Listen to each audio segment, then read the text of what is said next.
화요기도 가족 여러분 안녕하세요. 오늘은 마태복음 22장 14절 말씀입니다. 청함을 받은 자는 많되 택함을 입은 자는 적으니라. 이 말씀을 중심으로 하여 청함 받은 자와 택함 입은 자라는 제목으로 함께 은혜를 나누도록 하겠습니다. 청함 받은 자, 택함 입은 자에 대해서 묵상하다가 옛날에 신학교 다닐 때 칼빈의 예정론으로 고민하던 생각이 많이 들었습니다. 칼빈은 이 하나님께서 이 영원한 생명으로 초청할 사람을 미리 정하셨다라고 그랬거든요. 미리 예정하셨다. 이게 예정론이라는 것입니다. 그걸 생각해 보면 이제 아기가 막 태어나는 순간부터 이 아이는 결국 자기 운명을 이미 받고서 태어났다라는 것인데 좀 언페어하다는 생각을 많이 했습니다. 그러다가 칼 바르트의 예정론을 읽고 많이 안도했던 기억이 납니다. 그는 예정론이라는 것은 하나님께서 어떤 개인의 그런 구원을 미리 정하셨다는 뜻이 아니라 창세 이전부터 하나님께서 예수 그리스도를 통해서 온 인류를 구원으로 부르기로 작정하시고 예정하신 것이다. 그것이 예정론이다라고 이렇게 말씀하셨습니다. 말씀했습니다. 근데 이 어느 쪽이든 이 구원의 초점은 예수 그리스도라는 것은 변함이 없습니다. 오늘 혼인잔치의 임금 혼인잔치의 초청은 결국 예수 그리스도를 통한 인류 구원에 참여하라는 그런 명령이거든요. 교회를 통해서 참여하라는 명령이라고 생각할 수 있습니다.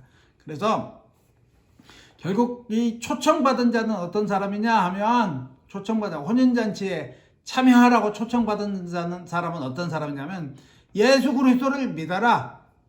예수 그리스도를 믿고 구원을 받아라. 함께 교회에 가자. 그리스도의 보혈로 하나님의 그 은혜를 그래서 하나님의 은혜로 인한 죄사함을 함께 받고 새 삶을 살자.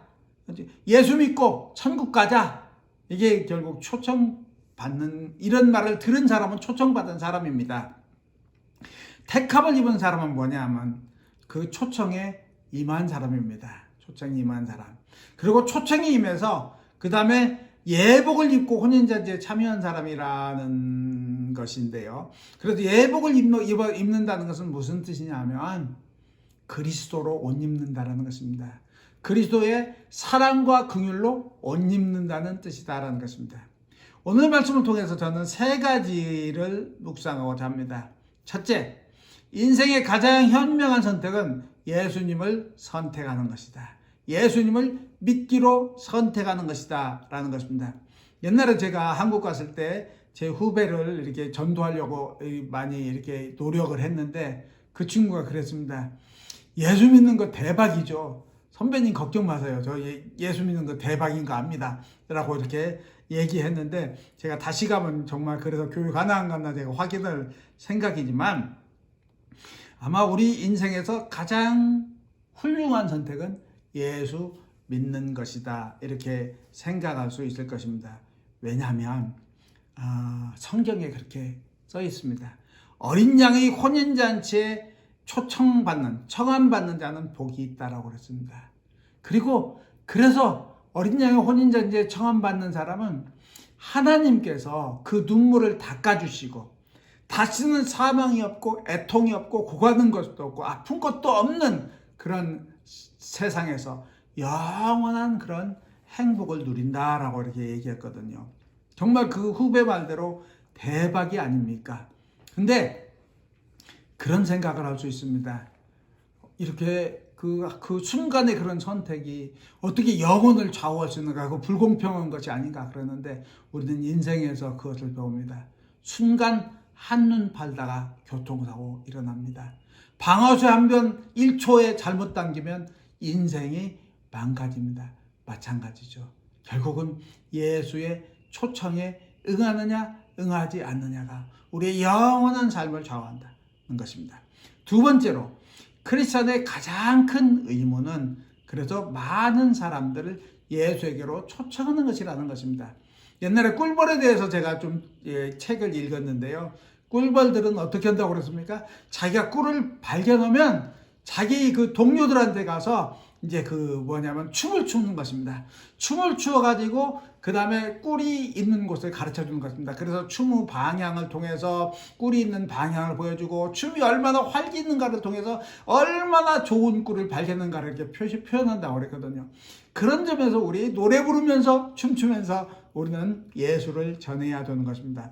옛날에 최창원 목사님이 멕시코에서 선교할 때 이제 그 도시에 1년에 한 번씩 크리스찬들이 모여서 퍼레이드, 거리에 퍼레이드라는 것입니다. 그 당시 그 사람들이 별로 예수를 잘 안 믿고 성당에 다닌다고 하면서도 1년에 서너 번 다니고 그런 사람들이 대부분이니까 결국 1년에 한 번씩 그렇게 행진을 하면서 이제 그 사람들을 초청하는데요. 자기 혼자 아시안으로서 거기 참여했다는 것이 너무나 창피하고 부끄럽다는 생각을 많이 했습니다. 어떻게 벗어날까만 생각했는데, 근데 예수님의 음성을 들었다는 것입니다. 너는 내 이름이 수치스럽냐?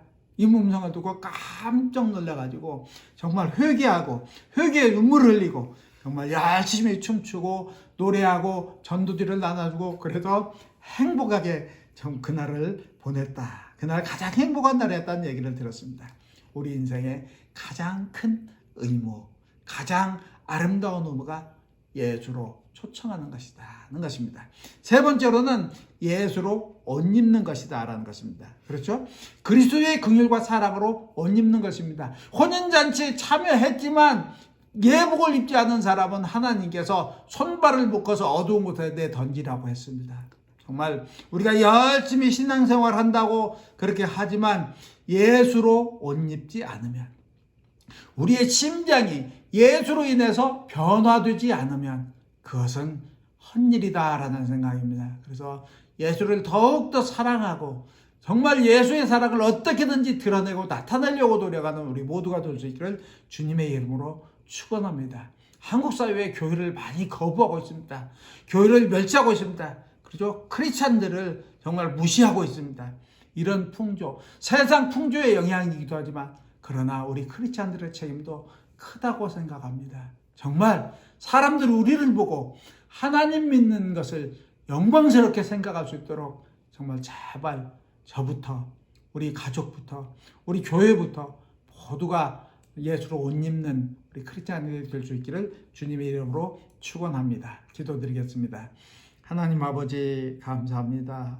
주여 저희를 불러주시고 저희를 영원한 삶으로 초청해 주시는 것을 감사드립니다. 하나님 아버지 저희를 예수로 옷 입게 하여 주시옵소서. 예수를 전하게 하여 주시옵소서.